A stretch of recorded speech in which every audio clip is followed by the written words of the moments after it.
세계 노사관계는 역사적 시대의 발전 과정에 따라 독특한 형태를 가지면서 발전해 왔습니다.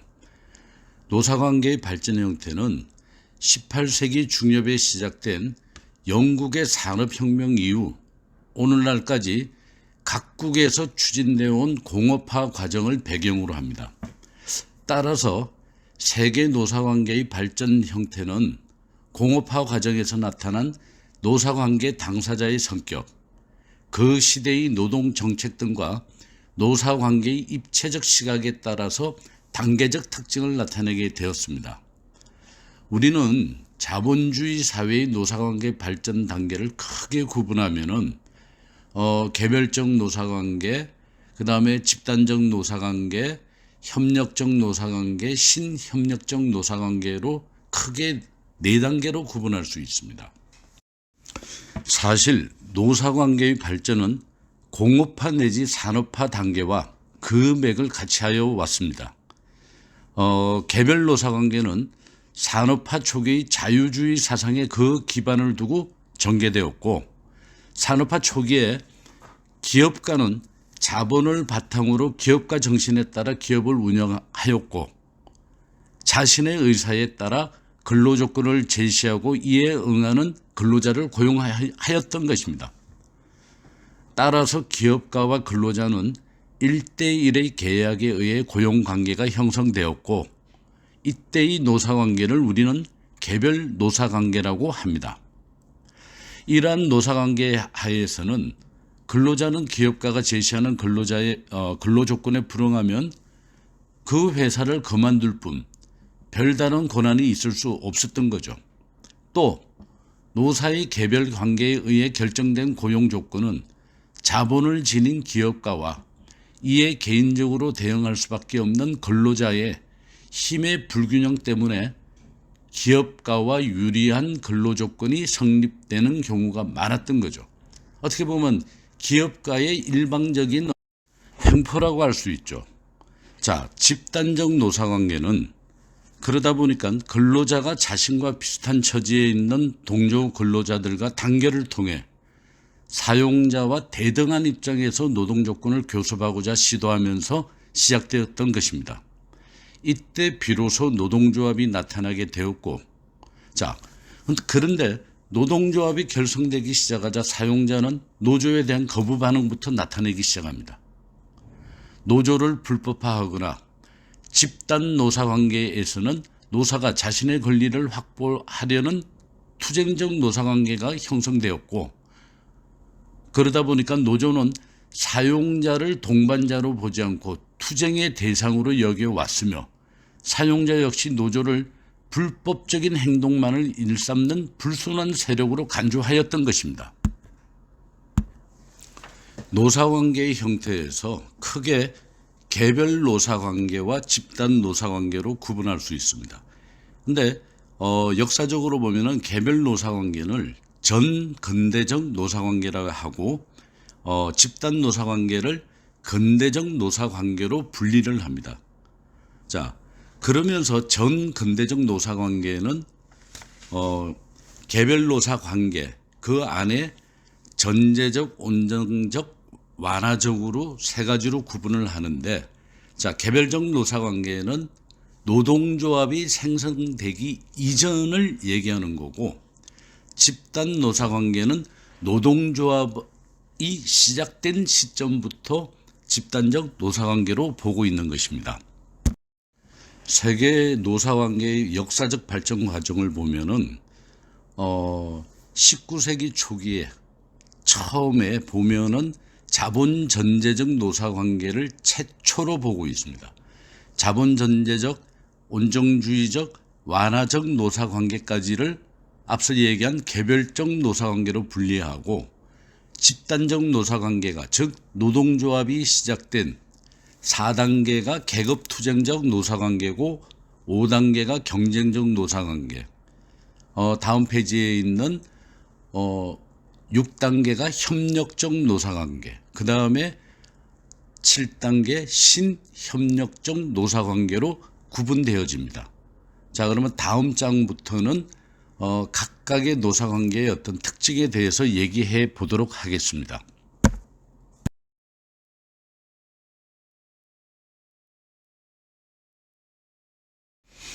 자, 먼저 1단계 자본전제적 노사관계는 19세기 초부터 19세기 중기까지 존재하였던 형태고, 이때는 근대적 노동시장이 성립하지 못한 시기였습니다. 그러다 보니까 근로자의 노동 조건은 자본가의 일방적 의사로 결정되고, 자본가와 근로자 관계는 자본가의 절대 명령과 근로자의 복종, 그리고 종속의 관계로서 근로자의 인간적 요소는 완전히 무시하는 거고, 근로자의 기본적 권리는 자본가의 이윤극대화의 도구로 맹종되었고, 다만 도덕적, 윤리적, 종교적 가치 기준에서만 준용되었던 것이죠. 이 시기의 노동자의 저항은 처음에는 높은 결근, 노동이동, 그러다 보니까 근로자의 개인적 반응으로부터 시작하여서 점차 분규, 시위, 폭동으로 변화되면서 집단화되고 종래에는 노동조합의 생성의 기초가 된 시기였던 것입니다. 이때 영국에서 1820년에 노동관계법을 개정했는데, 이 개정안이 보면은 1일 14시간에서 18시간의 장시간 노동을 방지하기 위해서 1일 12시간으로 근로시간을 단축한다라고 했습니다. 얼마나 노동자들이 혹사를 당했냐 하는 것은 여기에서 봐도 알 수 있겠죠.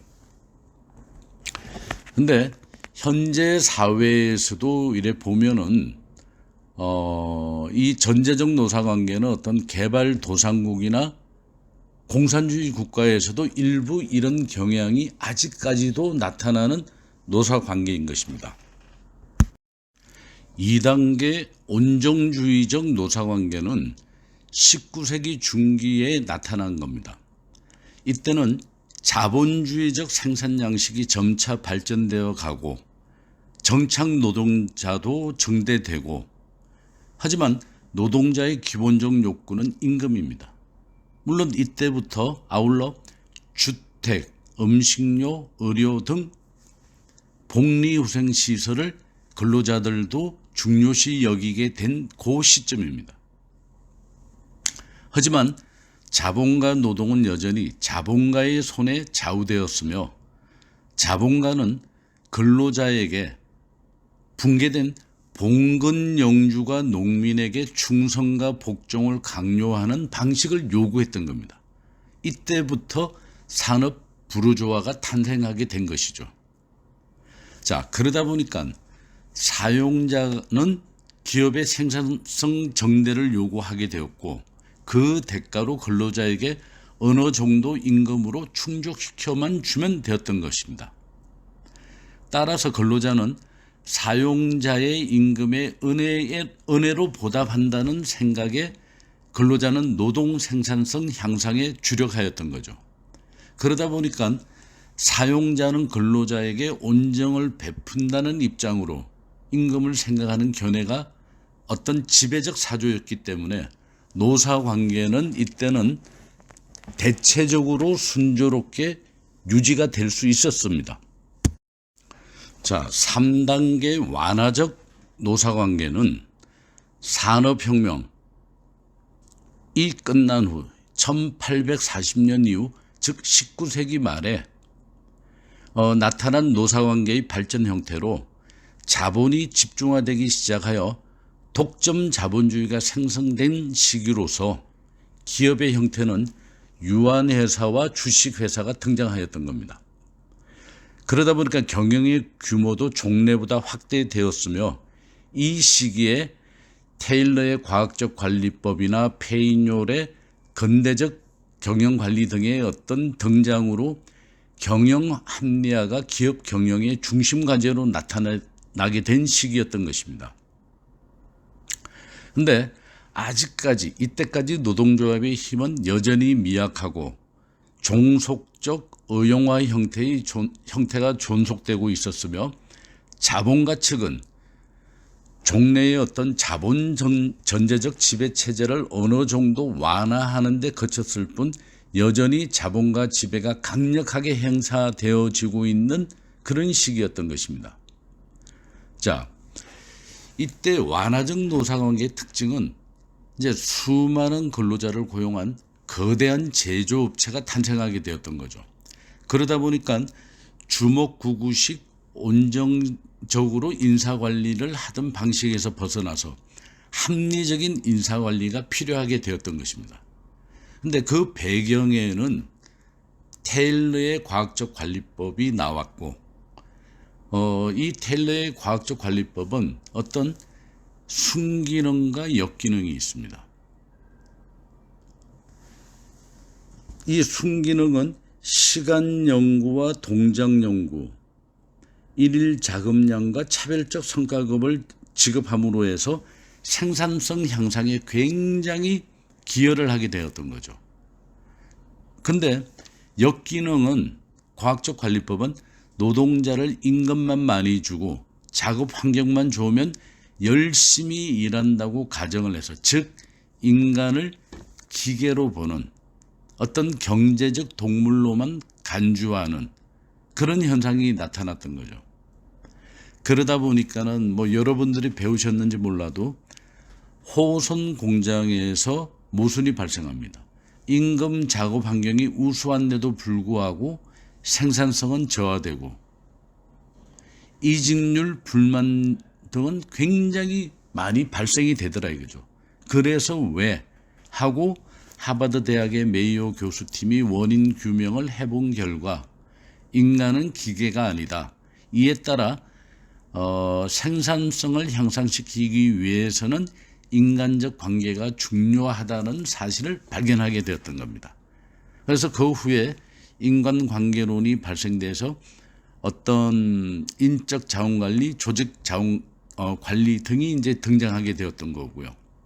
자, 그리고 이 얘기한 페이뇰의 근대적 경영관리라는 것은 테일러가 생산 현장에서 작업 관리였다면 페이뇰은 기업 조직을 전체 관리하는 방법을 얘기했던 겁니다. 예를 들어서 관리 6요소와 14가지 규칙을 만들어 갖고 관리를 했던 거죠. 그러다 보니까 이에 따라서 어떻게 보면은 완화적 노사 관계에 있어서는 이제 근대화가 되어 가면서 사용자들은 노동자들과 노사관계 대립을 완화시키기 위해 가지고 노동자들을 인간적 유대나 인격 등을 고려하기 시작한 시점입니다. 즉 노사관계에 있어서 완화적 관계를 유지하려고 하는 시도가 시작되었고, 이러한 노사관계를 완화적 노사관계라고 합니다. 그러니까 이때까지를 어떻게 보면 개별적 노사관계로 분리를 하고 있는 겁니다. 4단계 계급투쟁적 노사관계는 1917년 2월 러시아 볼셰비키 혁명이 일어나면서부터 시작되었다고 보고 있는 겁니다. 이 볼셰비키라는 것은 다수파라고 러시아 사회주의 노동당의 한 분파로서 레닌이 이끌던 겁니다. 그런데 이 계급 투쟁적 노사관계가 나타난 것은 독점 자본주의의 반기를 든 칼 막스의 사회주의적 혁명이 파급되어서 노동자 계급이 강력한 힘을 전개하는 시기였던 겁니다. 이 시기의 특징은 노동자 계급과 자본자 계급의 어떤 양대 계급이 형성되어 대립과 격화된 계급 투쟁으로 이 노동운동은 개별 기업에서 전개되었으며 고용 조건은 오직 노동자의 투쟁적 실력 대결에 의해서만 결정되었고, 임금 결정을 둘러싼 대립적 투쟁이 매우 강한 성격을 띠게 되었던 것입니다. 이 사회주의적 노사관계의 형태를 띠었으나 종국에 가서는 노동자가 지배하는 공산주의식 절대적 노사관계를 나타내었던 시대의 어떤 사회주의적 노사관계를 의미하는 겁니다. 이게 계급투쟁적 노사관계는 어떤 종국에 가서는 노동자가 지배하는 공산주의식 절대적 노사관계라고 얘기했듯이 이게 어떤 사회주의적 노사관계를 의미했던 겁니다. 이게 이제 계급투쟁적 노사관계가 전 세계적으로 파급되기 시작했던 거죠. 이 칼 막스의 자본론에 따르면 기업들은 생산성 증가가 없다면 이익 증가를 위해 가지고 생산성이 증가 안 되면 기업의 이익을 내기 위해서 노동자의 임금을 깎을 거고 소비를 감소하게 되면은 공황이 올 것이다. 이거를 해결하기 위해서는 노동자의 임금을 적당하게 유지해야 하나 자본가의 반대로 실패하게 되므로 결국에는 노동자들이 무력으로 자본가를 타도하여 새로운 경제 질서를 일으켜야 한다라는 논리입니다. 이 자본론에 따라서 하다 보니까는 모든 노사관계는 계급투쟁적이 되는 거고 이게 전 세계적으로 파급이 됐던 겁니다. 이게 4단계 계급투쟁적 노사관계의 어떤 특징이라고 얘기할 수 있는 것입니다.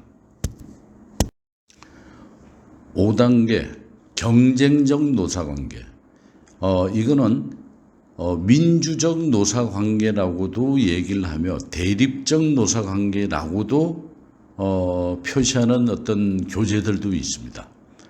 이거는 1930년대 세계적 대공황 이후 세계 각국의 자본주의가 전반적으로 심각한 위기에 처하게 되자 각국 정부는 노사관계에 더욱 개입하기 시작했으며 노동조합에 대한 적극적인 보호 육성 정책을 채택을 하기 시작했던 겁니다.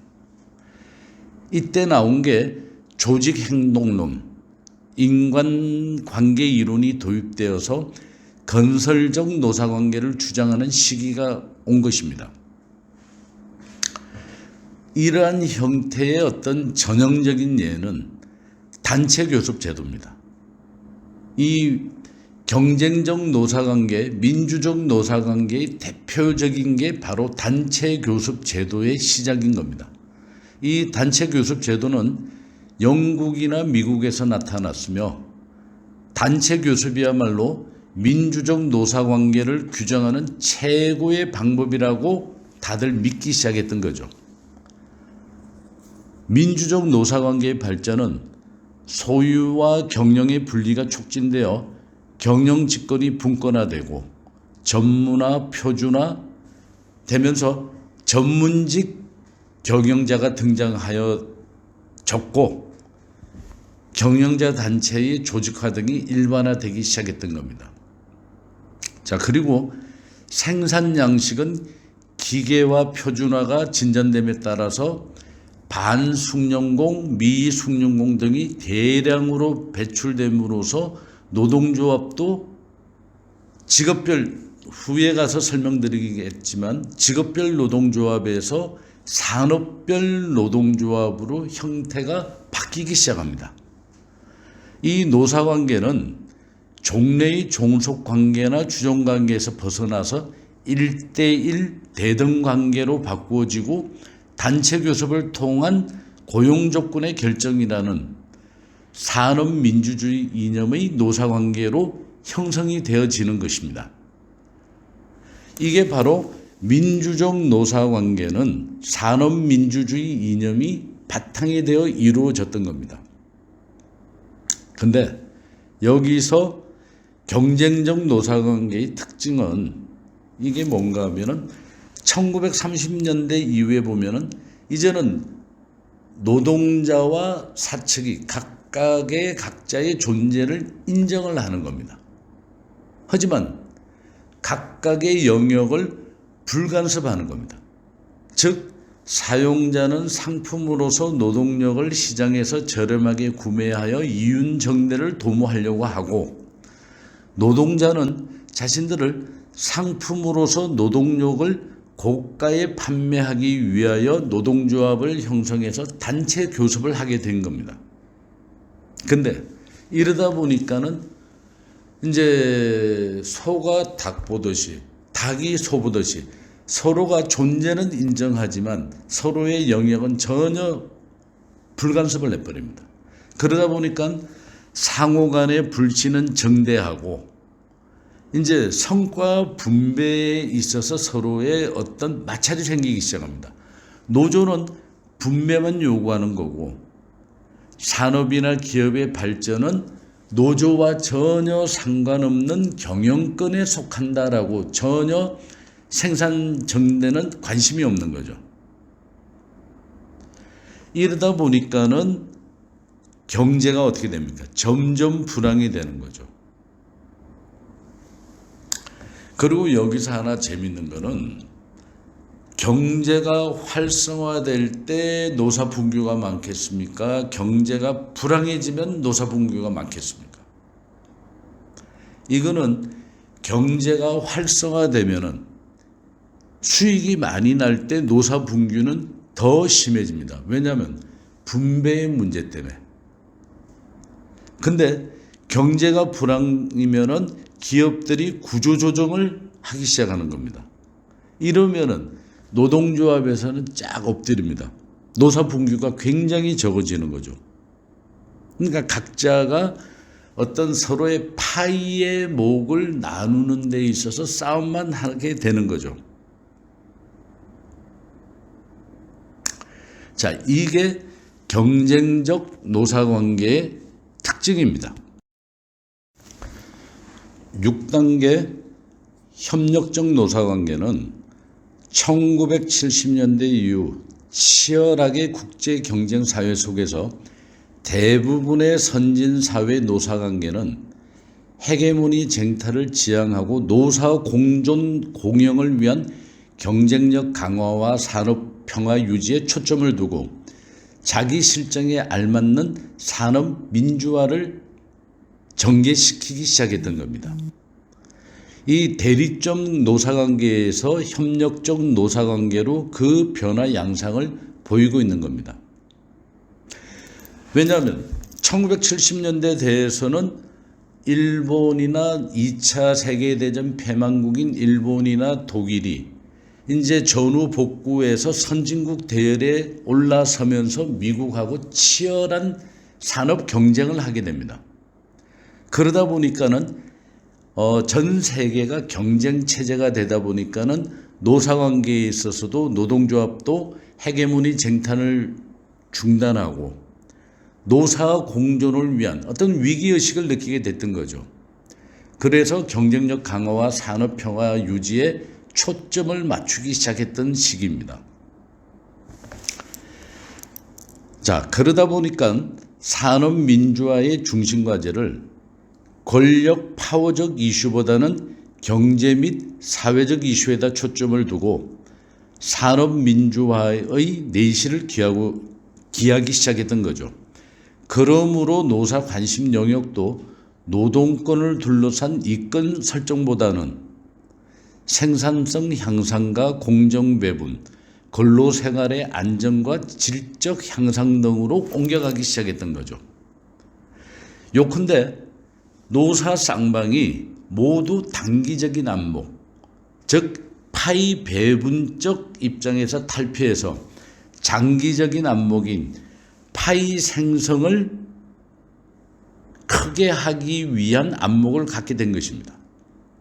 그러다 보니까 노조는 노동개발의 입장에서 인력개발, 인간성 회복 등 어떤 인적 자원에 투자를 하고 노조와 대립이 없어지다 보니까 사용자는 기술 개발의 입장에서 기계시설, 작업환경 개선 등의 어떤 물적 자원 투자를 보다 적극적으로 추구함으로써 노사는 이해 대립 관계보다는 이해 공통 관계로 이어지기 시작하는 거죠.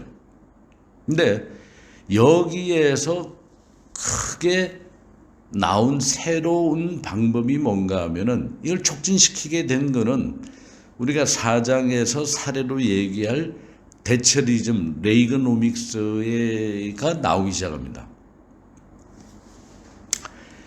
1981년 레이건 대통령이 미국 관제사 노동조합의 불법 파업에 대해서 단호하게 조치를 하기 시작하는 겁니다. 그러다 보니까 이게 이제 뒤에 가서 자세하게 다시 설명을 드릴 건데 노사관계의 어떤 하나의 전환점이 만들어집니다. 그러니까 영국에는 대처 수상이 대처리즘을 발표하고 실체를 내버리고 미국에서는 레이건 대통령이 레이건 플러스 이코노믹스의 어떤 합성으로 레이건노미믹스라고 만든 어떤 정책을 펴기 시작함으로 해서 이 노사관계가 협력적 노사관계로 바뀌는 어떤 계기가 됐던 거죠. 여기서 협력적 노사관계의 가장 큰 특징은 뭔가 하면은 노사 간의 단체 교섭의 이슈보다는 경영 참가의 이슈가 보다 강화되기 시작했던 것입니다. 자, 경영 참가는 노사의 어떤 보면은 경영 공동체 관계에 그 기반을 두는 거죠. 이때부터 경영 참가가 대두되기 시작했던 겁니다.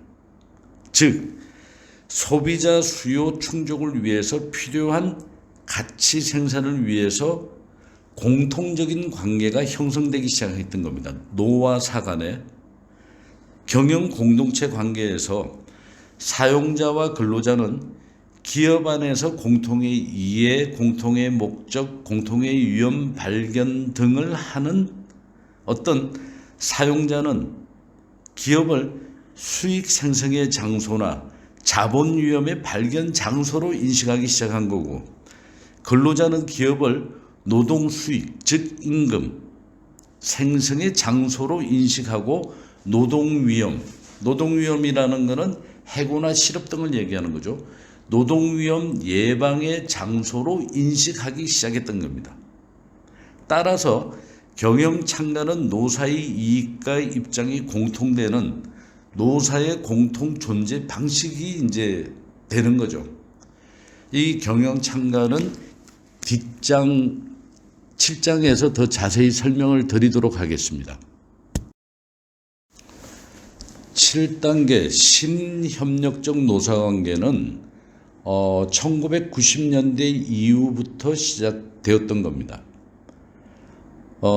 신협력적 노사관계는 노사정의 협력체제를 의미하는 신협력적 노사관계가 형성되고 있는데 이는 인플레이션 억제와 소득 정책의 도입이 중요한 계기가 되어서 노사관계에 있어 노사 양 당사자만이 아니라 정부가 중요한 당사자로 부각되는 유형인 겁니다.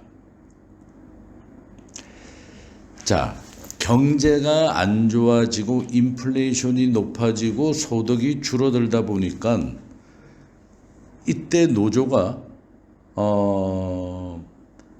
어떤 국민 경제 정책에 대해서 정치적 발언권을 달라라고 요구를 하게 된 겁니다. 근데 이때 노조에 대해서 노동시장에 있어서 교섭력의 자제가 강력히 요구되고 그 대가로서 고용 확보, 사회보장 등과 관련된 어떤 경제정책에 노동조합의 발언권이 부여되는 거죠.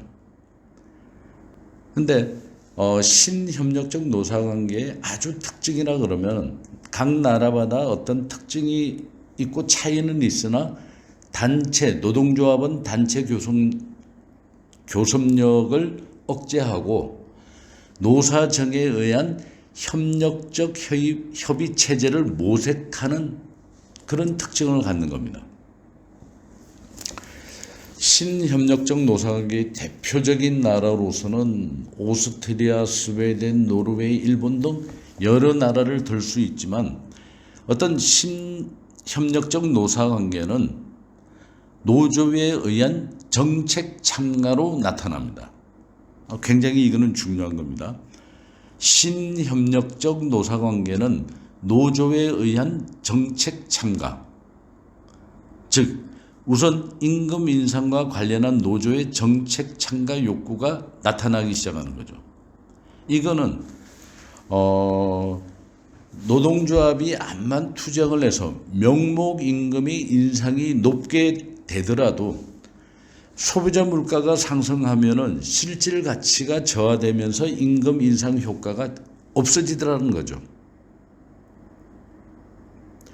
그러다 보니까 노동조합 쪽에서는 중요한 거는 실질 임금의 인상이 필요한 거죠. 이런 맥락에서 소비자 물가의 추세가 굉장히 중요한 문제로 부각되고 있고, 이러한 상황에서 노조는 정부의 물가 정책에 아주 관심을 보이기 시작했던 거죠. 또 조합원의 이해에 큰 영향을 미치는 환경 변화. 예를 들어서 국제통상마찰하고 정부의 FTA, 자유무역협정, 그다음에 관세, 그다음에 관세 철폐, 이런 게 굉장한 어떤 노동자한테는 위협이 될 수가 있다 보니까, 그다음에 고용 창출과 지역 산업 정책, 세제 개혁 등의 노동조합은 구체적으로 대응하기 위해서 정부가 노사관계의 당사자로 등장할 것을 요구했고, 그러면서 노조는 정부의 정책 결정에 참가할 수 있는 기구를 갖게 되는 거죠. 일본이 어떤 대표적인 사례가 되는데, 일본의 노조가 명목임금을 암만 인상시켜도 소비자 물가가 상승해서 실질 가치가 저하되더라 이거죠. 그래서 실질적인 임금 상승이 필요하다 보니까는 정부의 물가 정책에 관심을 갖게 됐고, 또 국제통상마찰이나 자유무역협정 등의 조합원의 이해에 큰 영향을 미치는 환경들이 자꾸 발생되더라 이거죠. 통상마찰에 대한 정부의 대응, 그 다음에 고용창출, 산업정책, 사회보장책 등, 이러다 보니까 노조가 손 놓고 있다가는 자신들한테 굉장히 불리한 시장 상황이 되더라 이거죠. 그래서 구체적으로 대응할 필요성을 느끼게 되는 겁니다. 그러다 보니까는 노동조합은 정부한테 노사관계 당사자로 등장할 것을 요구하게 되는 거고, 정부는 좋다, 등장하는 대신에 노동조합은 단체 교섭을 자제해라 라고 요구를 했던 거고, 그러다 보니까는 상호 간의 이해가 맞다 보니까는 이게 노동조합이 정부 정책에 참가하면서 단체 교섭은 최대한 억제하고 자제하는, 이런 신협력적 노사관계가 형성되게 되었던 거죠.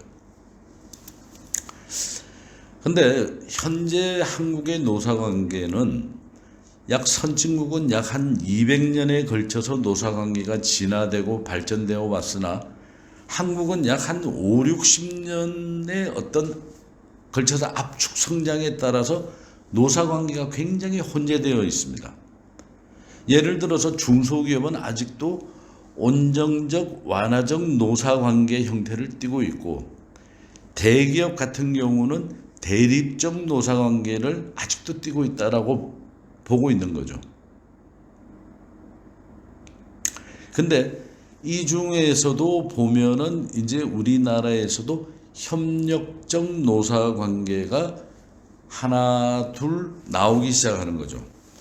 현대중공업이나 LG전자 등 보면은 3장 사례에도 나와 있다시피, 예를 들어서 삼성이나 포스코 같은 경우는 노동조합도 없이 일본형의 어떤 노사협의제로 어떤 노사 상생을 꾀하는 경우도 있습니다. 자, 다시 한번 정리한다면은 신협력적 노사관계는 노동조합의 정책, 경제정책 참가가 되면서 노동조합은 단체 교섭력을 억제한다는 특징을 갖고 있다라고 정리하면 될 것 같습니다. 지금까지 노사관계의 어떤 발전 과정을 봤으면은, 이제 세계 여러 나라의 노사관계의 유형에 대해서 살펴보도록 하겠습니다. 먼저 캘리포니아 대학의 커 교수는 노사관계를 세계 노사관계를 네 가지로 구분을 했습니다. 첫 번째는 경쟁적 노사관계, 즉 시장 경쟁의 원리를 기반으로 노사의 지위를 1대1 대등한 관계로 규정한 영국, 미국식의 노사 대등형 단체 교섭형을 경쟁적 노사관계형으로 봤습니다. 여기는 노동상권과 경영권이 서로 상호 존중되는 걸로 보고 있는 거죠. 두 번째는 친권적 노사관계형입니다. 이거는 뭔가 하면은 노와 사를 서로 가족처럼 생각하는 친권의 공동체 원리를 기반으로 한 상호 협력적 입장에서 전개시킨, 이게 독일식의 공동의사 결정형을 얘기하는 겁니다. 뒤에 가서 이제 더 디테일하게 설명을 드릴 텐데요. 노사 쌍방의 신의 성실 의무, 경영의 노동조합이 일정 부분 참여하는, 이거는 10장 경영 참가 제도에서 공동결정 제도에서 공부하게 될 겁니다. 이 독일형 공동의사결정 제도는 1차, 2차 세계대전 후 사용자의 횡포를 견제하기 위해서 노동자 단체가 경영에 참가하여 정경유착을 배제하는 역할을 할 수 있도록 하는 어떤 역사적 배경이 있습니다. 자, 세 번째, 계급투쟁형 노사관계형입니다. 이 계급투쟁형 노사관계형은 노사관계를 계급적으로 보는 대립적인 투쟁의식 속에서 전개시킨 절대적 형태이며 프랑스가 아주 대표적인 겁니다. 이 프랑스가 대표적으로 단체 교섭 중심형인데, 이게 이제 전 세계적으로 보면은 왕조가 붕괴되면서 이 노사관계가 많이 바뀝니다. 근데 영국은 명예혁명이라고 그럽니다. 1688년에 무혈혁명이 일어나서 제임스 2세가 퇴임을 합니다. 그런데 프랑스는 1793년 1월에 프랑스 대혁명이 일어납니다. 혁명이 일어나서 루이 16세가 단두대에서 사라집니다. 이게 피해 혁명이 시작된 거죠. 그리고 그해 10월에 앙투아네트 왕비는 교수형에 취해지는 거죠. 이 프랑스 혁명이 일어난 것도 프랑스의 계급 사회가 문제가 됐던 거죠.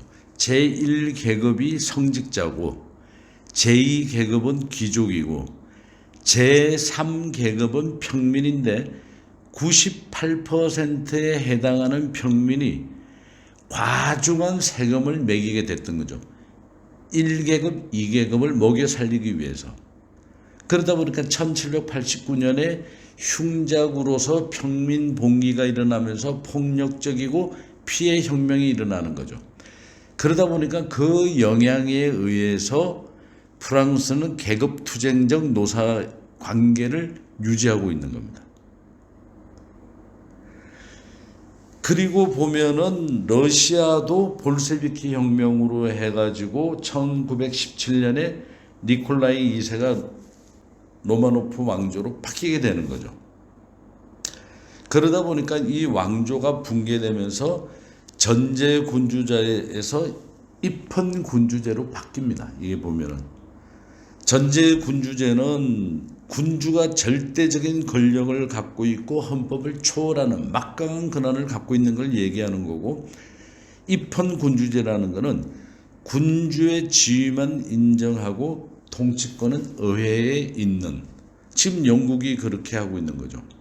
근데 그 외에 뭐 프랑스나 러시아나 다들 됐고, 일본도 보면은 입헌 군주제죠. 자, 그러다 보니까는 프랑스가 굉장히 노사 관계가 굉장히 계급 투쟁적 노사 관계를 지금까지 유지하고 있습니다. 그다음 네 번째가 절대적 노사 관계형으로 아마 대부분 공산주의 국가에서 나타나는 형태로서 사용자가 국가의 어떤 공산당 관료로서 절대적 권한을 가지고 있으면서 과거의 소련식 노사관계의 하나의 유형으로 보는 거죠. 이 사회주의 국가인 중국도 보면 당이 주도하여 후진국의 어떤 노사관계 형태를 유지하고 있는 거죠. 그래서 커 교수는 세계 노사관계 유형을 크게 경쟁적 노사관계, 친권적 노사관계, 계급투쟁적 노사관계, 절대적 노사관계인 네 가지로 크게 분류를 했습니다. 커 교수는 노사관계를 크게 네 가지로 분류했는데 각 나라별로 노사관계의 유형과 특징에 대해서 한번 알아보도록 하겠습니다. 첫째, 영국, 미국식의 경쟁적 노사관계형입니다. 앞서도 얘기했지만 1대1 대등 관계로서 단체 교섭으로 합리적으로 결정하는 방법, 즉 노동권과 경영권이 상호 존중되면서 노사 간에 서로 책임과 의무가 따르는 겁니다. 노동자는 노동 3권이 지켜지며 사용자는 경영권이 지켜지도록 노력하는 겁니다. 이러한 노사관계는 노사 대등한 입장에서 교섭 및 조정이 이루어질 수 있기 때문에 근로자들이 단결력을 발휘할 수 있는 어떤 특징도 갖고 있습니다. 두 번째는 독일식의 친권적 노사관계형을 들 수 있습니다. 친권적 노사관계는 기업 내에서 노사관계가 마치 부부와 같은 가족관계를 유지하는 경우로 독일의 노사관계를 예로 들 수 있는 겁니다. 친권적 노사관계형의 방향은 공동의사결정에 있으며 노사가 임금 및 근로조건을 공정성실하게 공동결정하는 데 그 특징이 있습니다. 세 번째는 프랑스식 계급투쟁적 노사관계형을 들 수 있는데요. 이 계급투쟁적 노사관계를 프랑스의 예로 들고 있는 것은 프랑스의 노동조합은 그 출발 당초부터 계급투쟁적 색채가 농후하였던 전통이 오늘날에도 남아있으며 또 그런 경우의 노동조합은 사용자에 대하여 생활감정을 전혀 달리하는 이질적인 집단인 관계로 노사관계는 상대적인 관계라기보다는 서로 절대적인 성격을 지니고 있습니다. 사용자는 자본가 계급의 입장에서 근로자는 노동자 계급의 입장에서 서로 별개의 계급으로 인정하고 투쟁하면서 서로 적대하며 평등을 주장하고 노사관계가 극한 대립으로 전개되므로 정부는 적극적으로 개입해서 조정하지 않으면 안 되는 겁니다. 이런 극한 대립관계, 우리나라도 거의 여기에 많이 속하게 되는데 지금은 많이 나아졌습니다만은 이 프랑스와 이탈리아를 유럽 쪽에서는 계급투쟁적 노사관계형으로 보고 있습니다. 이 특징은 극한 대립관계와 과격한 노동운동을 대표한다 이렇게 보고 있는 거죠. 그 다음 네 번째는 공산권식의 절대적 노사관계형입니다. 이 절대적 노사관계라는 것은 근로조건의 결정이 주로 사용자 측의 일방적 의사에 달린 경우입니다. 구소련을 비롯한 사회주의 제국의 노사관계가 여기에 해당됩니다. 노동조합이 중앙집권식 국가 경영 방식으로 되어 있어갖고 노사의 개념이 정부와 노동자, 즉 국민으로 구별되고 있으나 사회주의 국가의 대표적 권력 방식으로 근로기준법이 국민의 헌법처럼 취급되고 있는 그런 특징을 갖고 있습니다. 그 다음에 다섯 번째, 일본식의 가부장적 노사관계형을 들 수 있습니다. 여기에는 유교적 색채가 아주 농후하게 깔려있는 일본의 어떤 가부장적 노사관계는 2차 세계대전 전후의 경제 발전과 더불어 제도화되어서 발전되어 왔으며, 이 노동시장의 변화, 그 다음에 서구의 합리화와 그 다음에 동양의 전통이 합친 화문이라고 표현하죠. 화가 노사관계 중심형이 어떤 기반을 이루어진 가족주의 공동체 원리가 지배하는 노사관계를 형성하였던 것입니다. 이게 우리나라도 많이 답습을 했죠. 해갖고 거의 일본의 어떤 일본식의 가부장적 노사관계형을 많이 따라왔으나 IMF 이후에 많이 지금 붕괴가 됐죠. 이 가족주의 문화라는 것은 훗날 노사관계 협의체로 발전을 합니다. 그러니까 일본의 가부장적 노사관계형의 아주 특징이 뭔가 하면은 종신고용제, 연공서열제도, 이거는 보통 보면은 가족이나 주인의식이나 더불어 사는 공동체로 보는 거죠. 여기에는 보면은 어떤 유교 정신과 일본의 사무라이 정신, 이 사무라이 정신이라는 건 즉 주인, 아버지와 종업원, 자식 사이로 보고 있는 거죠. 거기에 가족의 어떤 가족끼리 화목하고 부모에게 복종하고 상사에게 충성한다라는 이런 걸 갖고 있는 거죠. 여기서 이제 대표되는 특징이 종신고용. 이 종신고용이라는 거는 직원들이 그 회사에 들어가면은 정년퇴직할 때까지, 늙을 때까지 고용되어 있는 그런 형태를 말하는 거죠. 예를 들자면 이겁니다. 칠형제의 아버지가 수입이 100만 원에서 50만 원으로 갑자기 감소가 됐다라고 친다면, 자, 두 가지 방법을 택할 수가 있겠죠. 가족의 일부를 내다 버리는 방법이 있을 거고, 아니면 콩 한 쪽이라도 나누어 먹고 아껴서 나누어서 먹는 그런 것이 있는 거죠. 이게 종신고용이라는 게 바로 이겁니다.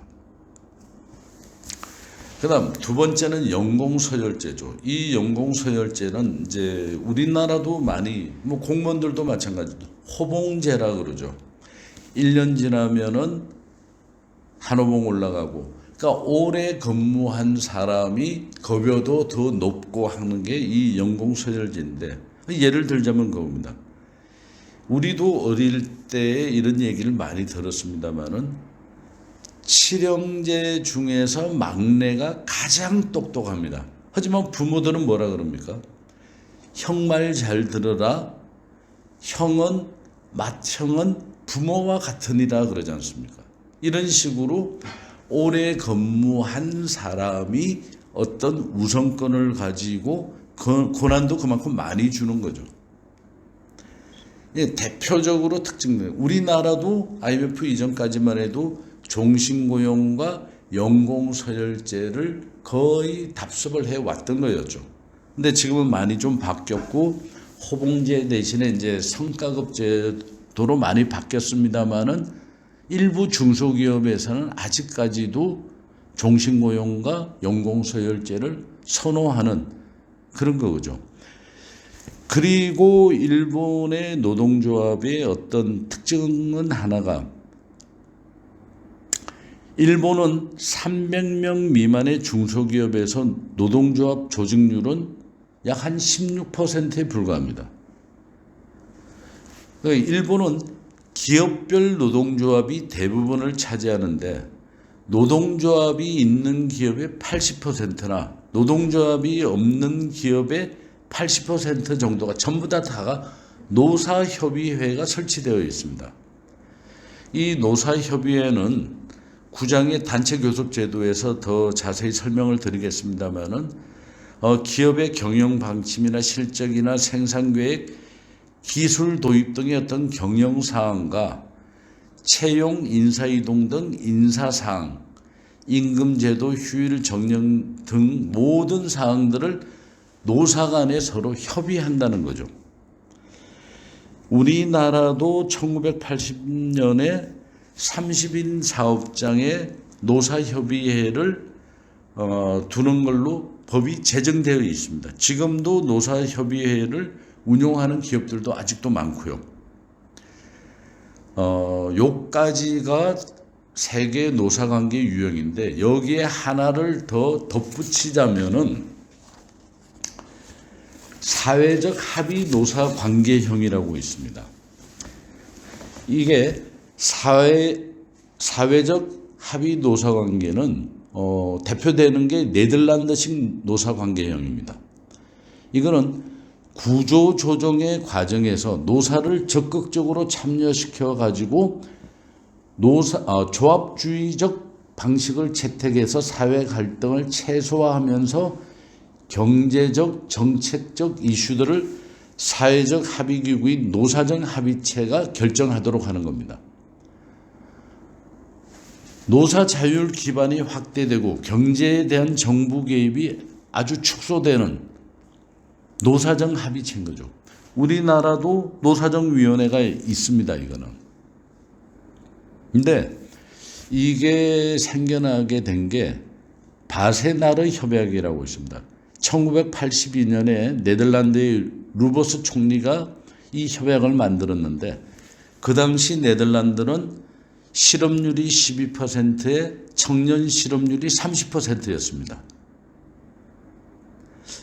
그러다 보니까는 문제는 노조는 임금 인상을 자제하고 노동 시간을 단축해 갖고 정부는 규제를 완화하고 기업의 비용 절감을 위해서 세금을 낮춰주면서 사용자는 그 대신에 고용을 확대해 가지고 기업 경영에 노조가 일부 참여하도록 협의하는 이런 식의 바세나르에서 1982년 11월에 노사정 대타협을 보게 됩니다. 이때 노조는 10에서 15% 임금 인상을 요구하던 걸 5%로 낮추었고, 왜냐하면 노조가 임금이 10에서 15% 인상을 요구함으로 해서 기업들은 채용을 전부 다 기피를 했습니다. 그 다음에 사용자는 주 40시간을 38시간으로 단축을 하면서 대신에 그 모자라는 시간을 파트타임을 채용하게 됐던 거죠. 그러다 보니까는 네덜란드에 있어서 고용률이 굉장히 올라갔던 거죠. 고용률이 50%로 올라가고 2004년도에는 70%로 상승됐고, 그러다 보니까 사회적 합의 노사관계형의 어떤 굉장한 특징이 뭔가 하면은 파트타임 차별금지법이 있습니다. 네덜란드가 보면은 파트타임률이 37.2%로 굉장히 높습니다. 주로 보면은 주 25시간 근무가 대부분입니다. 의사나 변호사 등 고소득층들도 시간제 근무를 아주 즐깁니다. 그러다 보니까 네덜란드 청년 72%가 시간제 정규직을 하고 있는 거죠. 그러니까 주 35시간 근무하면 상근 근로자와 똑같은 급여를 수령하게 되는 거죠.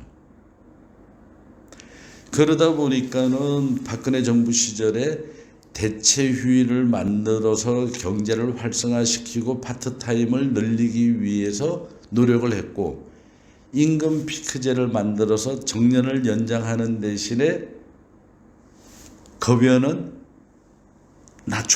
낮추고 정년은 늘려주고, 그 다음에 성과 연봉제를 도입을 한 것은 급여 인하를 유도했던 거죠. 그래서 주당 68시간 근무하던 것을 주당 52시간으로 단축을 시켰던 거죠.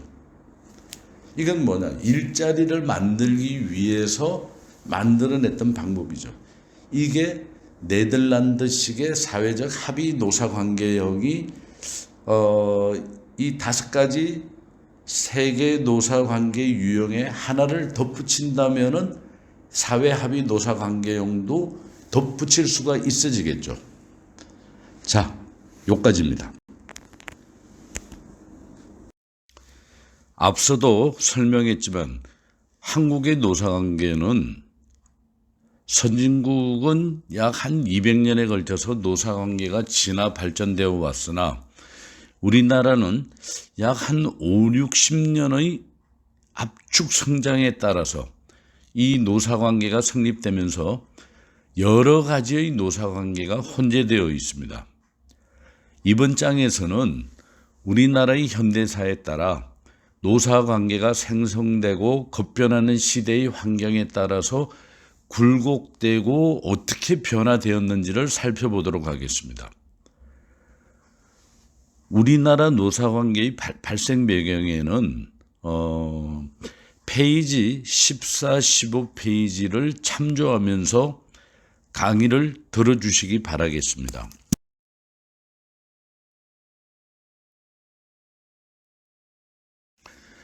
(1945년 8월 15일) 날 광복을 맞이합니다. 근데 우리나라는 국토의 양단에 따른 이데올로기의 갈등, 그 다음에 경제 기반의 어떤 취약함과 해외 동포가 귀국하고, 그 다음에 월남인들의 증가에 따른 아주 심각한 실업을 맞닥뜨립니다. 그리고 건국 방향에 대한 사회 분열 및 한국의 올바른 정황을 파악하지 못한 미군정의 주둔으로 인해서 상호 복합하에서 사회적 혼란은 아주 극에 달하게 되는 거죠.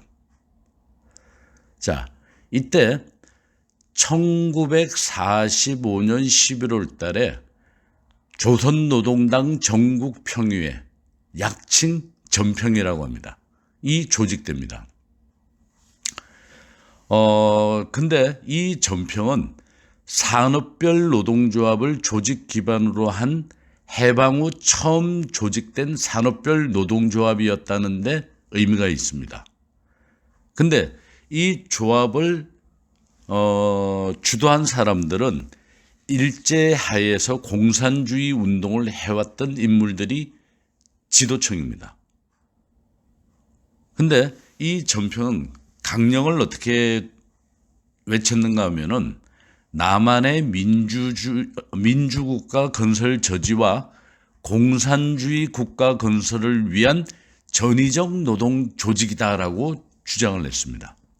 그러면서 명예의장을 모택동 김일성을 추대하고 일단 출발부터 아주 자경적인 정치운동 색을 띠기 시작했던 거죠. 근데 이제 문제는 금속, 철도, 교통업, 전기, 통신 등 16개 산업별 노동조합과 1194개 지부를 둔 55만 명의 조직원을 가진 노동조합이라는 겁니다. 그 당시 남한 노동자들의 어떤 대부분이 조합원이 된 셈인 거죠. 자, 그러다 보니까 우익 진영에서는 좌파인 전평과 대결하기 위해서 1946년 3월에 대한독립촉성노동총연맹, 약칭 대한노총이라는 것을 결성하게 됩니다. 하지만 노동조합의 기반도 없이 그냥 우익민족 진영의 어떤 청년단체 및 정당관계 인사들에 의해 가지고 조합원 전체가 간부인 지도부 중심으로 조직만 조직되었던 거죠.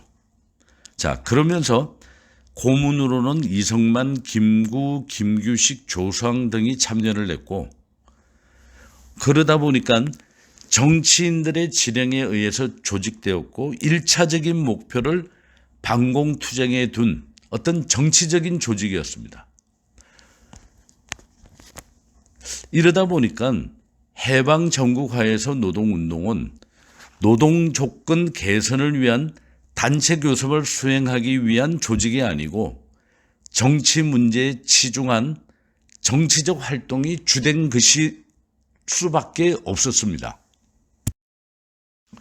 우리나라의 노동조합의 어떤 시초는 어떻게 보면은 지도부에는 노동자 출신이나 노동운동가보다는 일제하에서 자익운동가 또는 청년운동을 하던 인사들에 의해 가지고 지도부가 구성됨에 따라 해방 직후의 노동운동은 이데올로기 분열과 내분의 원인을 잉태하기 시작했던 겁니다.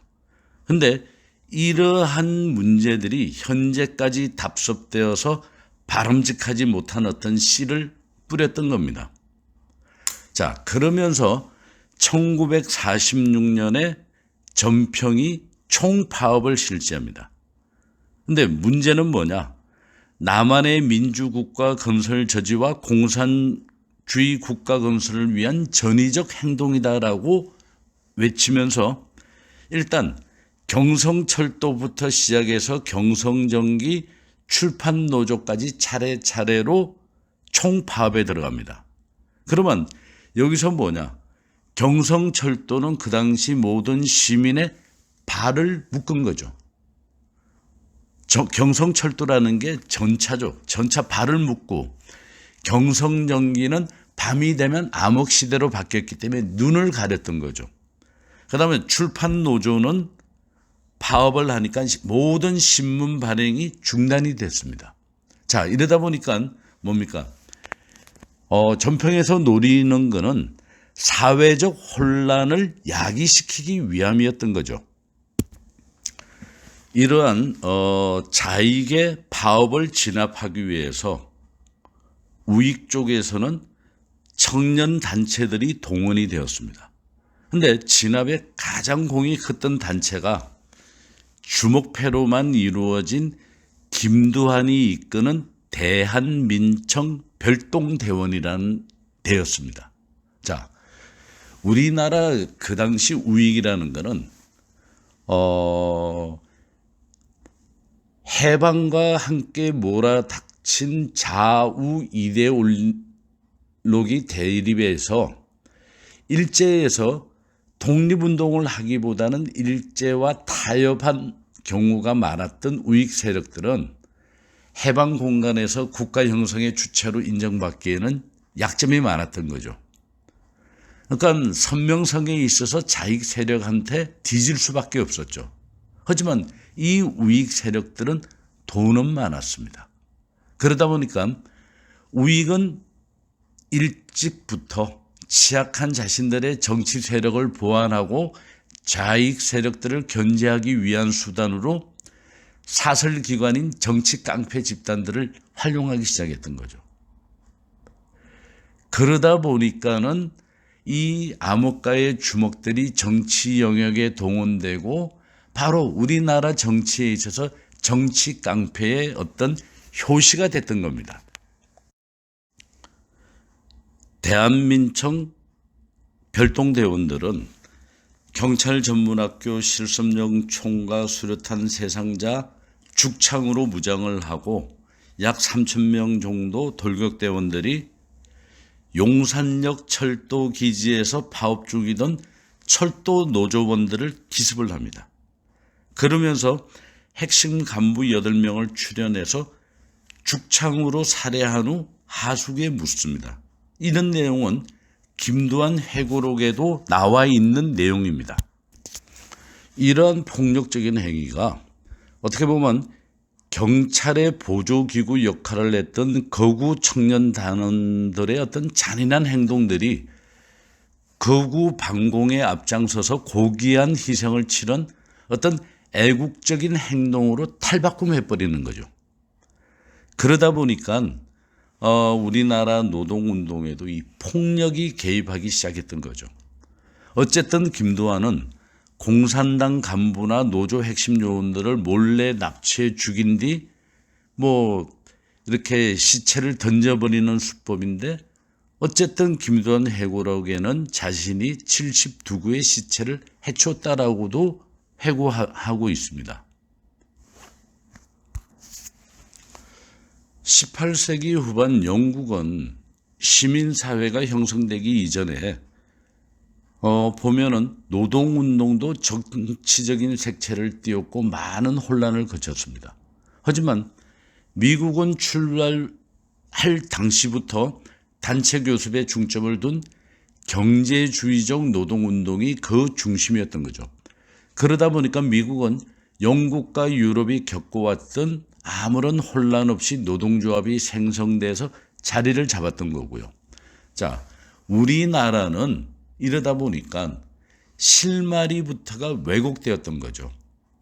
일제강점기부터 산업발전에 의해서 노동자 보호와 권익을 위한 노동운동이 시작된 것이 아니고 외세에 대한 저항에서 출발했고 해방 후에는 이데올로기, 분열과 내분을 일삼고 그로 인해 오늘날까지도 답습되고 있습니다.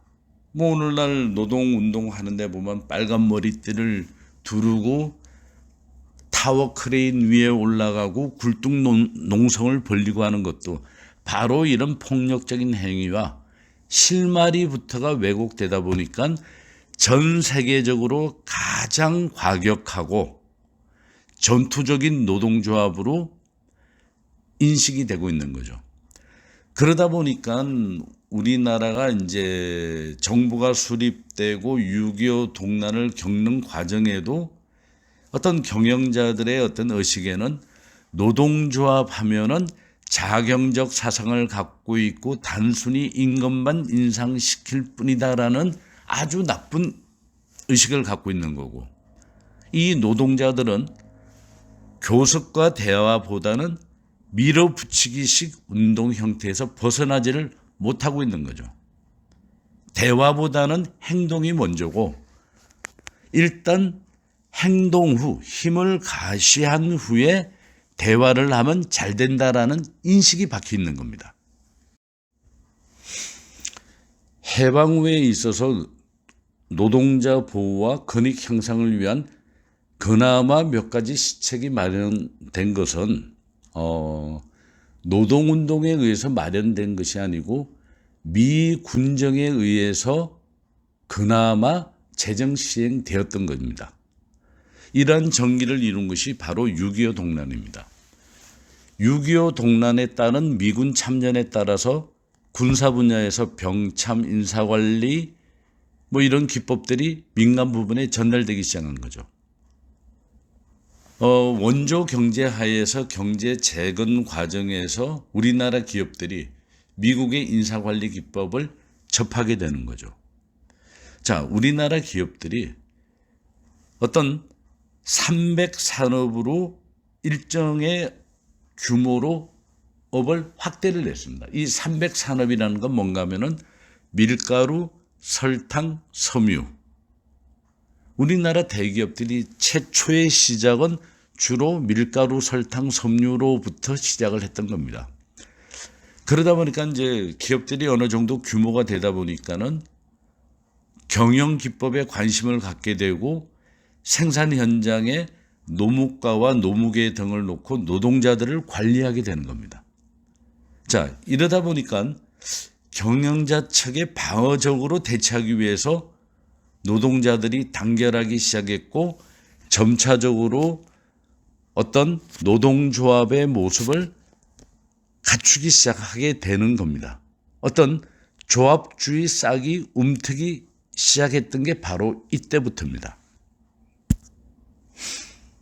네 번째, 5.16 혁명과 경제개발 계획에 대해 갖고, 이 5.16 혁명은 우리나라 노동운동을 하나의 크게 굴절시키는 계기가 됐던 겁니다. 자, 5.16 군사혁명 후에 5월 22일 날 혁명정부는 포고령에 의해서 정당 사회단체 해상령에 의거해서 노동조합도 전부 다 해체를 해버립니다. 해체를 하고 8월 3일 날 근로자의 단체 행동에 관한 임시조치법으로 인해서 노동조합을 재건했습니다. 이때 부적격자들을 배제하도록 했는데, 첫째, 회사에 의용된 자, 둘째, 정당 간부였던 자, 셋째, 조직에서 독재하거나 살인을 취하였던 자, 파벌과 반목의 주동자. 자, 이런 거를 놓고 봤을 때 그때의 노동조합의 분열과 비리, 집권 정당, 즉 자유당의 하부 행동대원 역할을 했다는 게 어떤 정경유착의 증거이며 민주적 조직에 의한 노동운동을 하지 못했는가를 입증하게 되는 거죠. 그러면서 1960년 11월 달에 한국노동조합 총연맹이 탄생하게 됩니다.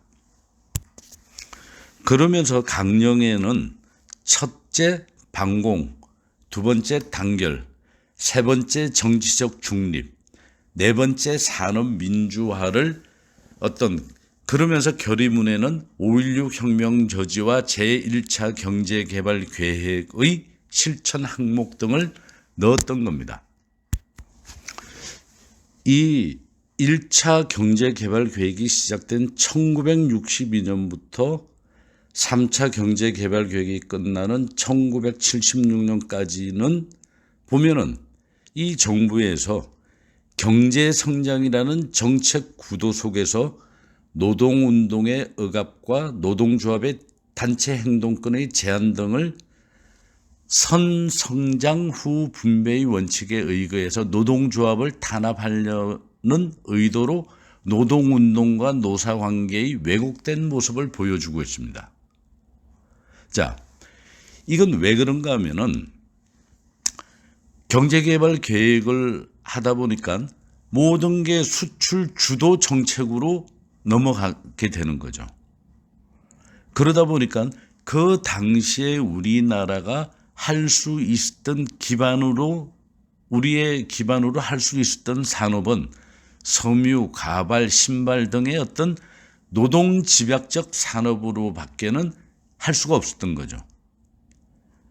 그러다 보니까 이런 경공업의 유일한 경쟁력은 뭡니까? 국제 경쟁력을 가지기 위해서는 저가로 수출을 할 수밖에 없고, 이런 저가를 갖기 위해서는 장시간 노동과 저임금만이 유일한 경쟁력이 될 수밖에 없었던 거죠.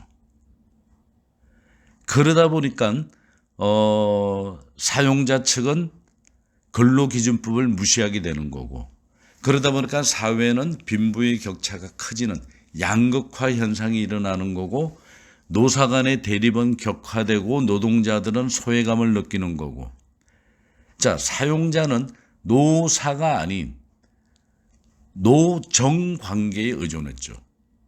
사측 역할을 정부가 대신해 주는 거죠.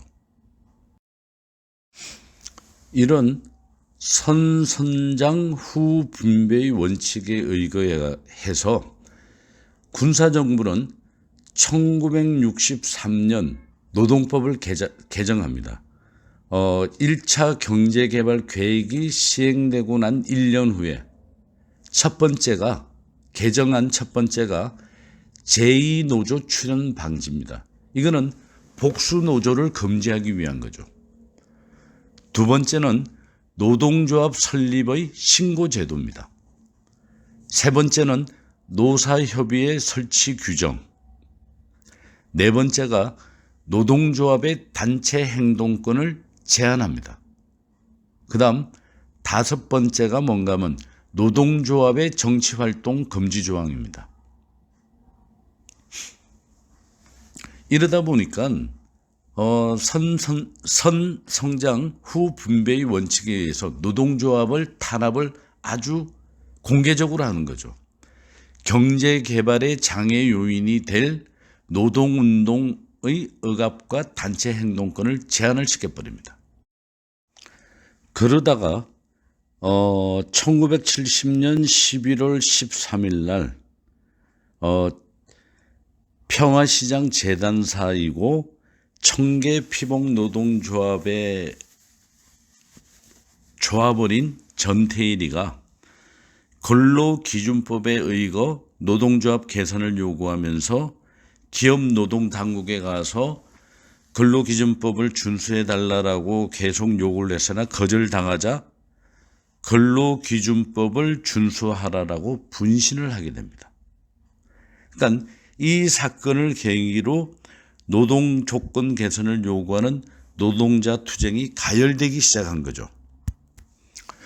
이 당시 우리나라의 어떤 정치 상황은 정부에서 국가 비상사태를 선포하고 1972년 10월에 유신헌법을 선포하면서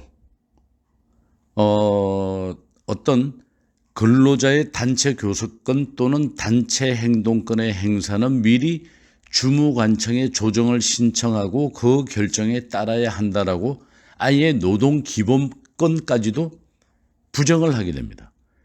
이러다 보니까 사용자에 의한 저임금과 장시간 노동이 지속되고 임금 체불과 휴폐업의 어떤 사용자들의 위법 행위가 아주 빈번하게 나타났던 겁니다. 그 시절에는. 이 시기에 어떤 전태일이 분신 후에 어떤 그동안의 민주화 운동 세력들, 즉 반독재 민주화 운동에 머물던 운동 세력들이 노동자 운동을 지원하는 하나의 계기가 됐습니다. 전태일 분신이. 왜냐? 교육받은 지성인으로서 민주화 운동을 위해 투쟁하다가 고통받는 노동자 민중의 어떤 삶에 주목을 하게 된 거죠. 그러면서 이들이 위장 취업과 작업 현장의 노동자에게 복음을 전파한다는 취지의 도시산업 선교회를 통해서 노동자들한테 노동운동과 투쟁 방법을 교육을 하게 됩니다. 그러면서 노동운동과 민주화운동이 연대한 활동이 활발하게 전개가 됩니다. 자, 그러면서 이 노동조합의 제3자 개입이 시작된 거죠.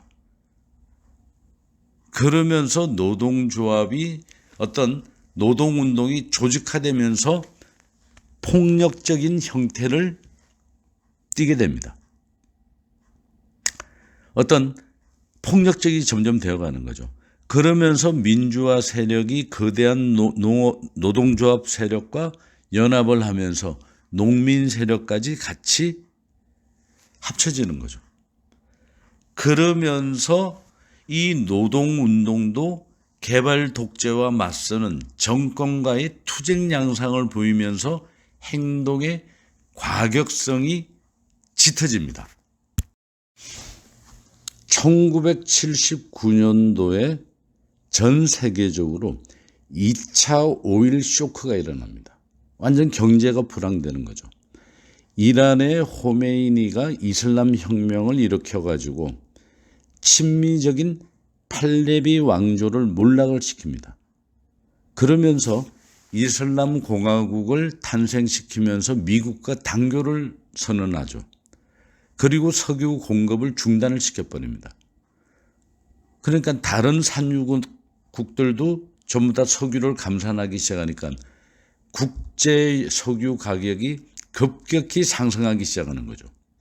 이때 우리나라는 4차 경제개발을 진행하고 있던 중입니다. 4차 경제개발 계획은 중화학공업의 경쟁력 강화가 목표였습니다. 그러면 중화학공업이라는 것은 석유 의존도가 굉장히 높은 거죠. 그러다 보니까 굉장히 경제적인 타격을 받게 되다 보니까는 여기서 더 어려워지는 것은 도시 하위층의 생활이 점점 더 어려워지는 거죠. 근데 그러다가 여기서 YH 무역 사건이 일어납니다. 이 YH 무역이라는 것은 가발 가공회사입니다. 종업원이 약 한 4,000명 되고 수출탑도 여러 번 받은 꽤 중견기업이었던 거죠. 그 당시에는. 근데 1970년 후반부터 오일 쇼크로 가발 산업이 사용학길에 접어들게 됩니다. 이게 경제가 어려우면 사람들이 치장하는데 다들 호주머니를 닫다 보니까 가발 산업이 사용화가 되는 거죠. 이 기업주는 재산을 해외로 이미 다 빼돌렸고 그러면서 휴업을 빈번하게 합니다. 그러다가 폐업 공고를 내게 되는 거죠. 그러니까 노조는 폐업 무효를 외치면서 투쟁을 합니다.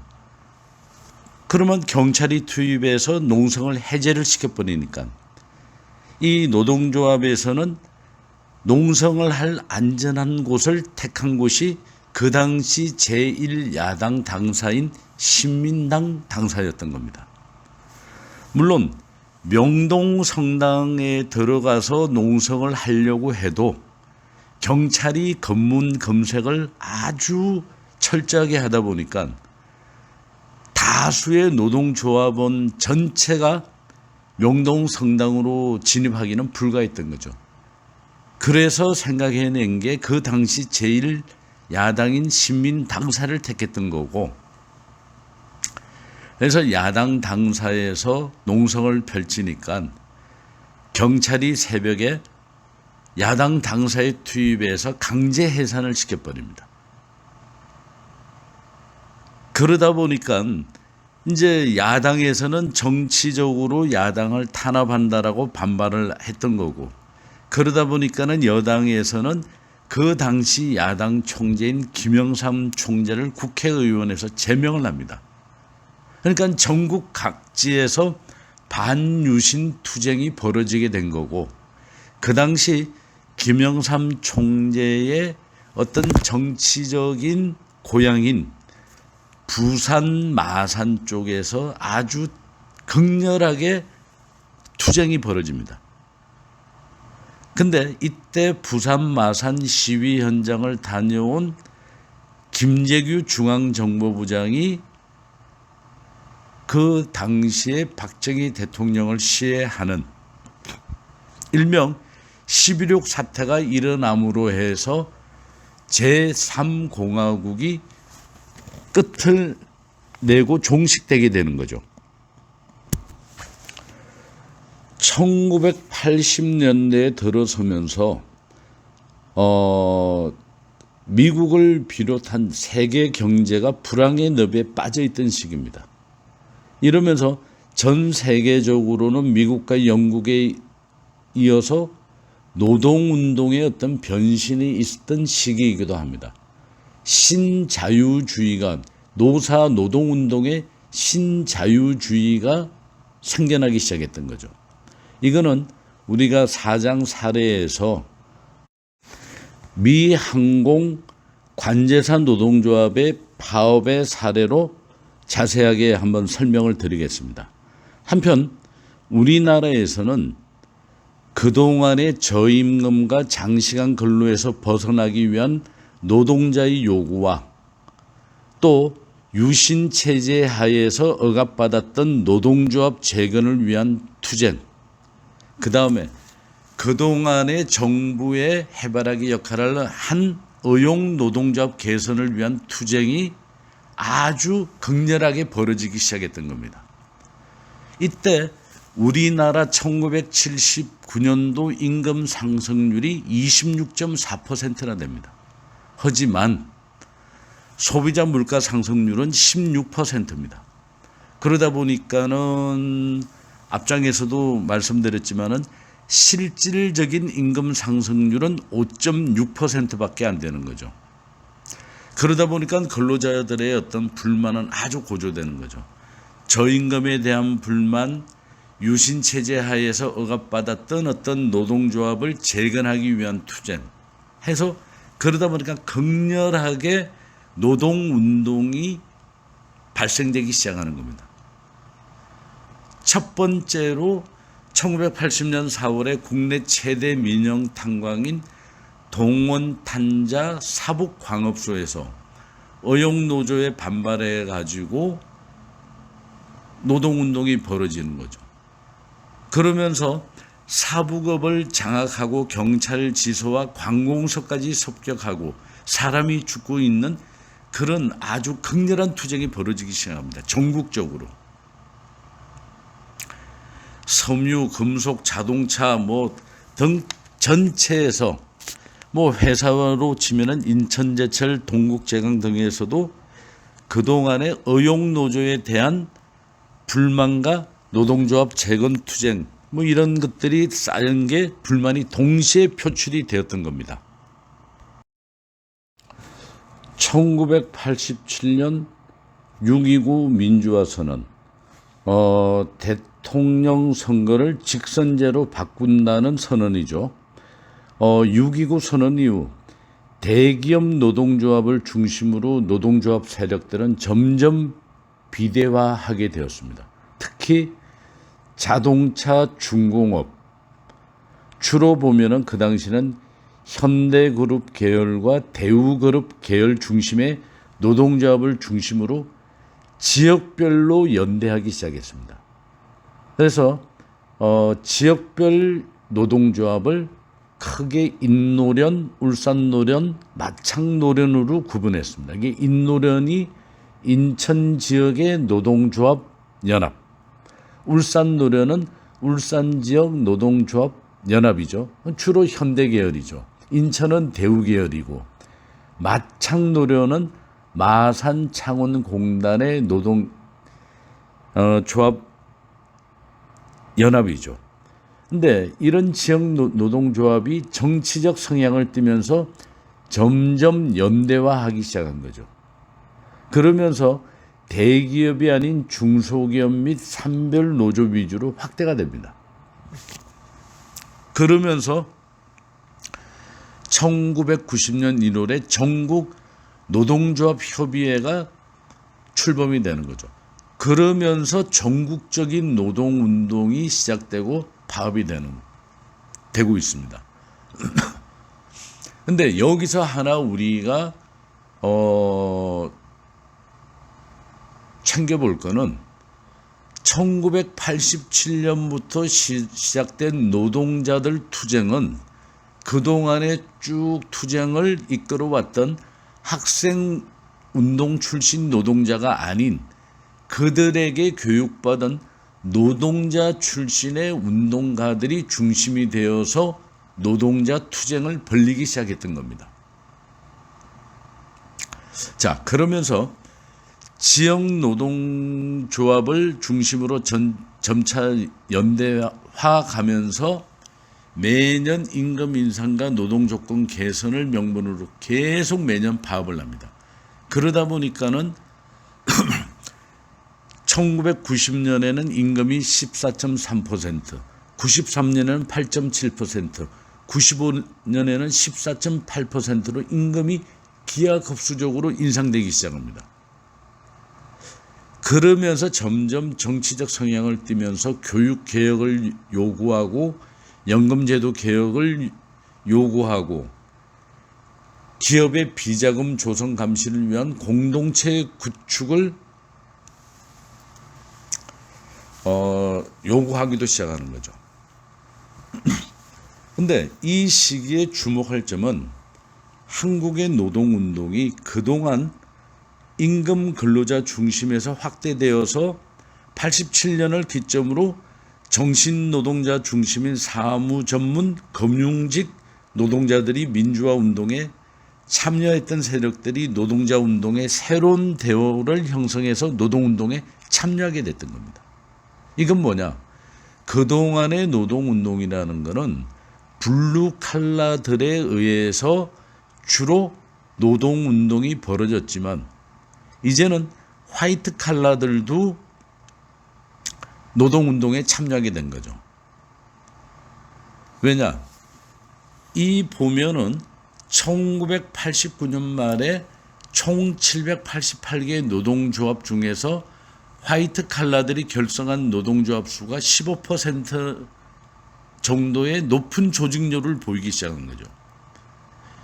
이거는 뭐냐면은 생산직 노동자의 임금은 계속 올라서 그동안에 블루 칼라와 화이트 칼라가 임금 격차가 굉장히 컸는데 이제는 블루 칼라나 화이트 칼라의 임금 격차가 거의 없어져 버린 거죠. 그러다 보니까 사무직 노동자들의 노동 조건이 개선이 안 되다 보니까 이 화이트 칼라들의 노동자들이 조합을 결성해서 노동조합을 조직을 하는 거죠.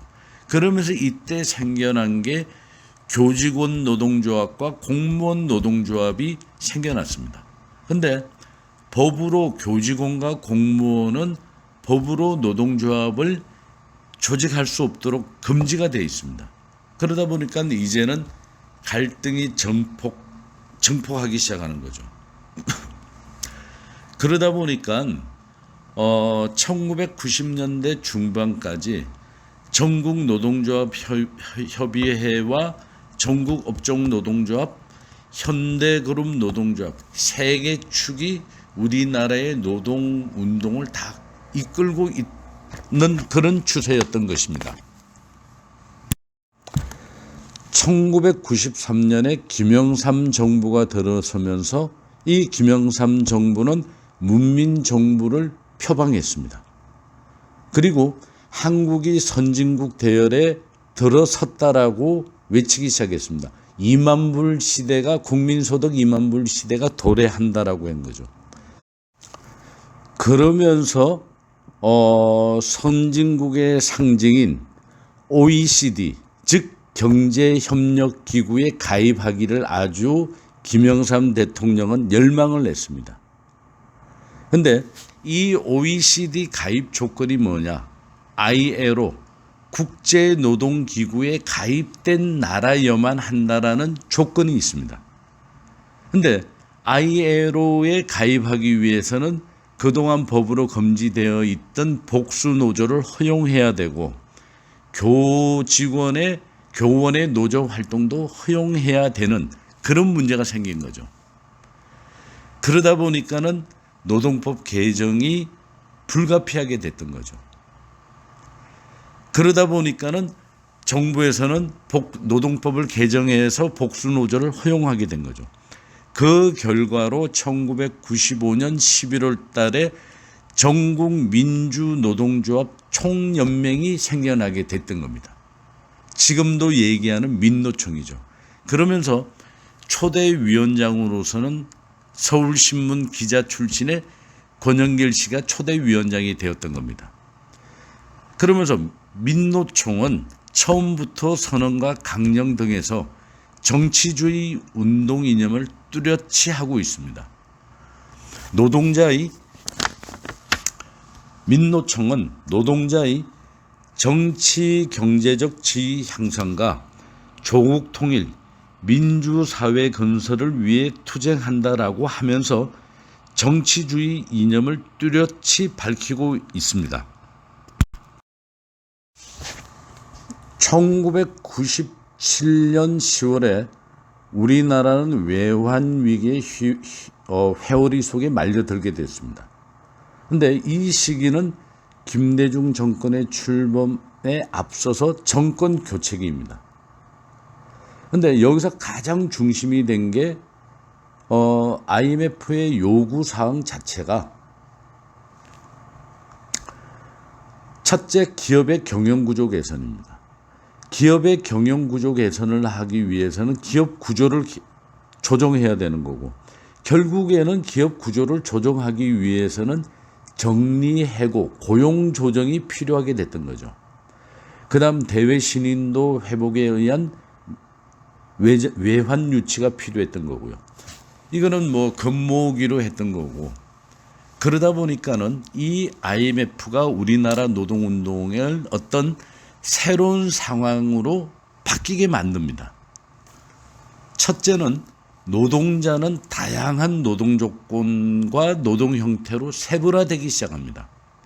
옛날에는 대기업 노동조합, 중소기업 노동조합으로 딱 이원화가 돼 있지만 이분법이었지만은 이제는 계약직, 파견 노동자, 2차 하청 등등의 다양한 노동 형태가 나타나기 시작하게 된 거죠.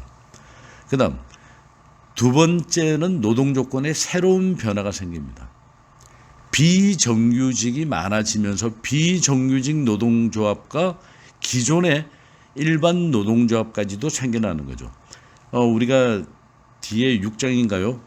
노동조합에서 이제 자세하게 배우겠지만 직종이나 산업의 구애됨이 없이 모든 근로자에 의해서 조직되는 일반 노동조합까지도 생겨나다 보니까는 그동안의 직업별 노동조합에서 제외됐던 노동자와 그 다음에 문제는 기존의 그 기업에 있던 노동조합과 비정규직 노동조합의 노노 갈등이 생겨나기 시작하는 겁니다.